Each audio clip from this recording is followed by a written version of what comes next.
We will make sure that we phase out Russian oil in an orderly fashion, so in a way that allows us and our partners to secure alternative supply routes and at the same time be very careful that we minimize the impact on the global market.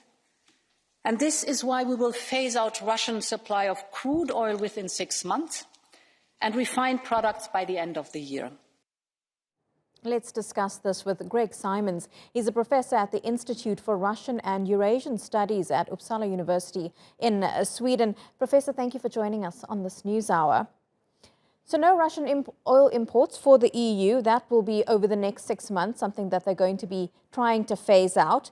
But how easy is that actually going to be, given that several EU states are very reliant on oil from Russia? Frankly speaking, it's not realistic at all.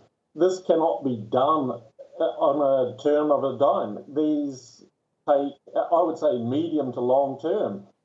This cannot, as I say, I mean, as you said, there are dependencies. I mean, this has been made at a political level, and its political symbolism is the main key, but there is an apparent lack of understanding of the actual consequences to Europe's economy.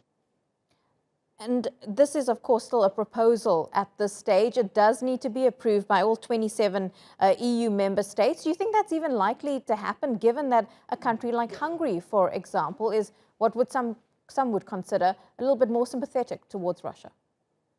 Well, not only Hungary, but those who are more practically minded.